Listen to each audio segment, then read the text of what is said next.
welcome back to my channel. As you can see, I have no makeup on. So just ignore all the redness and unevenness. It's the Scottish in me, so let's just ignore that. But today I will be reviewing a new foundation that I got, and that is the Nars All Day Luminous Weightless Foundation. Oh my goodness, that is a really long name. Hang on.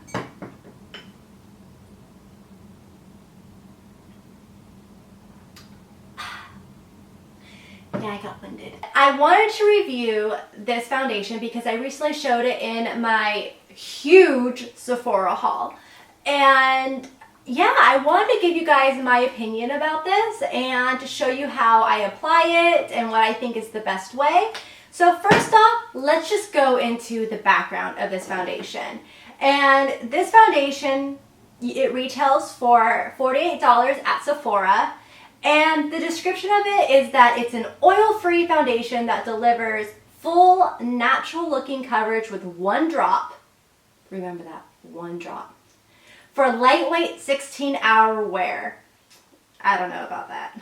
What it claims to do is that it says it achieves full coverage, lightweight foundation that leaves a natural finish, highly pigmented, and perfectly balanced. This breakthrough full coverage formula builds and blends effortlessly. Its even tone technology instantly neutralizes redness and dullness. Yeah, I need that. While it works to reduce discoloration for more even uniform skin, perfect for all skin types, it features weightless long wear technology, exclusive blend from Nars with flexible polymers and treated pigments that move with the skin while providing 16 hours of staying powder. It is formulated without parabens. And yeah, that's about it. Description of the Nars All Day Luminous Weightless Foundation. I'm getting pretty good at saying this name now that I've repeated it like 100 times. That was the description of this foundation, and this is what it looks like. And as you can see, it is a frosted glass. You take off the lid, and there's the pump. It came with the pump. Nars foundations usually don't come with a pump, so this is their first one. Usually you have to purchase a pump, but this one came with it, and I think it's because it's so liquidy. It's basically almost a serum. And I'm going to give you guys a little tip. When you are shaking this foundation, leave the cap on. I made the mistake of not having the cap on, and when I was going, it went everywhere. And I mean everywhere. And as you can hear, well, I don't think you guys can hear it from there, but it's a very liquidy foundation. So what it says is that one drop can cover your whole face. I've been wearing this now for a little over a week, and I find that not true. I don't know if it's because I like more coverage or what, but no. One drop is not going to do the trick. At least not for this skin. So, as I found the best way to apply this foundation, they say to do it with your fingertips. Personally, I do not like to apply foundation with my fingertips. It's not my thing. To apply this foundation is with my Sigma F80 brush. It is a flat top kabuki.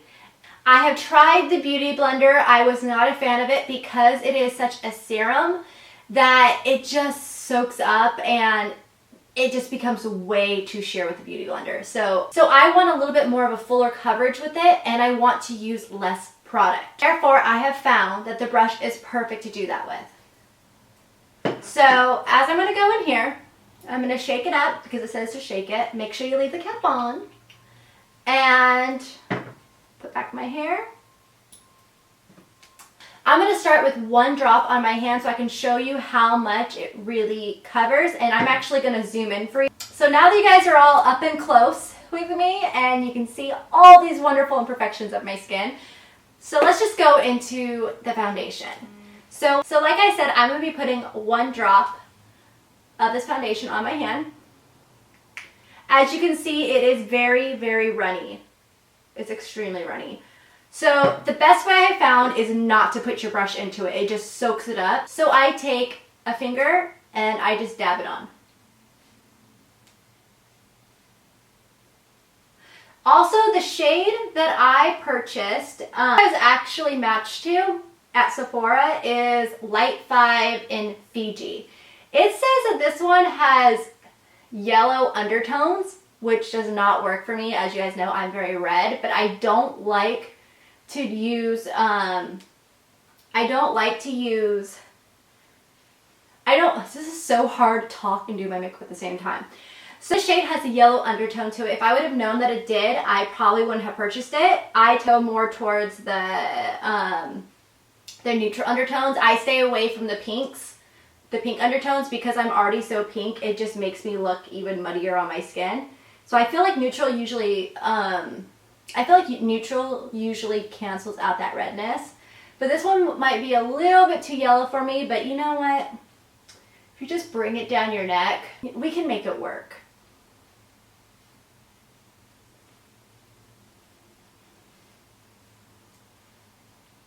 So as you guys can see, is I have my foundation on this side and no foundation on this side. It's got really nice coverage to it. I do still see some imperfections and redness peeking through, so I know I'm still gonna kind of go over with more. But also this was just one drop on this side.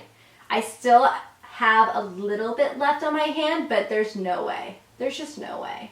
So I'm just going to take this and I'm going to just kind of go over the areas that I need a little bit more coverage. And as I found, this foundation is very buildable,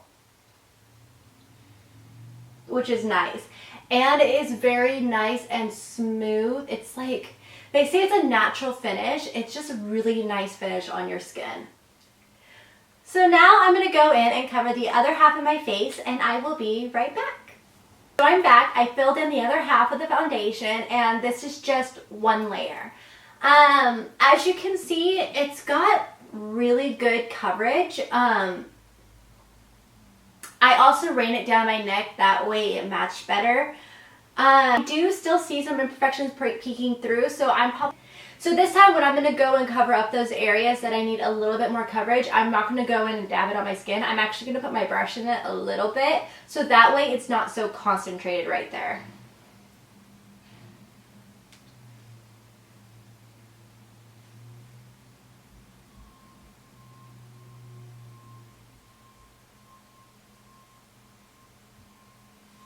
You can see this foundation is very buildable and you can go a really long way with just a little drop, but I do think that you need more than one drop to fill up your whole face. I mean, that might not be true if you're using your fingers, but I'm not a finger person. That sounds bad. I'm gonna go put on the rest of my makeup and I will be right back. Hey everyone, okay, so I'm back with my makeup done. So just to go off some things that I think about this foundation, I'm going to start with my skin type. My skin type has now turned to combination. I am getting dry patches in certain areas, but I am still very oily, especially in my T-zone. And this foundation does not last 16 hours. I even been using it with the Hangover RX primer and no.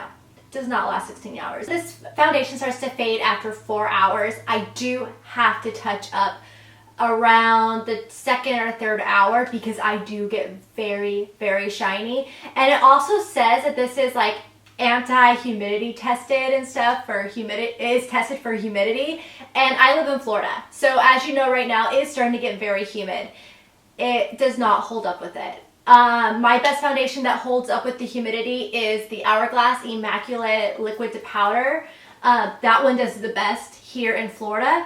But this one, not so much. I have to carry a blotting powder. I always carry a translucent blotting powder wherever I go. So I've always been one that has to touch up. So that's really not a problem for me. But I'm just going to go and tell you, it does not last 16 hours. No. As you think, with this foundation, it says Luminous in the title. And I don't think it's very luminous either because it does cling to dry patches. I have dry patches. Right now I'm having one like right up here. And as I was doing my makeup, I could tell that it was clinging to those dry patches. So I wouldn't recommend this for dry skin. I would stick with this if you are I mean, you can use it if you're a little bit dry, but not super dry. I would say combination or oily skin, and you have to set it. Definitely set this foundation. So So yeah, I am unable to achieve a whole face off of one drop. I use about 2 drops. And if I want to go in and build, I use about a half a drop. So 2.5 drops depending how my skin is, if I have any acne scarring or if I have any breakouts, if I need some more coverage in certain areas. That comes some reviews and everything. A lot of people have said that the Nars foundations have a tendency to be more yellow. And that they'll start off yellow and then as you wear it through the day, they tend to kind of even out and not be so yellow. So I would definitely go get Color Match for this foundation because their color range is different than their other foundations. So they're not the same as the Nars Sheer Glow or the matte one that I think they're getting rid of, and that's what they replaced this one with, I guess. I don't know. But yeah, I would definitely go get Match. But all in all, if I had to rate this foundation from 1 to 10, I would rate it about a 7 because it's not my favorite, but I don't hate it either. And I'm still wearing it. So, you know. So yeah, if you guys want to give this one a try, I would say go to Sephora, get a sample. Try that out, see if you like it. If you do, then buy it. Okay, so I hope you guys all enjoyed my review of the Nars All Day Luminous Weightless Foundation. I'm getting really good at saying that. So yeah, I hope you guys all enjoyed this review and I hope that it was helpful. I just want to say thank you again to all my new subscribers. Welcome to my channel. You guys are amazing. And make sure if you like this video and you want to see more reviews, you thumbs up. Also, if you are new to my channel, please hit the little red button down below. So if you're new to my channel, just head right over here to this little icon and you just scroll over it and you can click the button and you'll instantly be subscribed. So also just make sure you do subscribe so that way you get to see when any new videos pop up.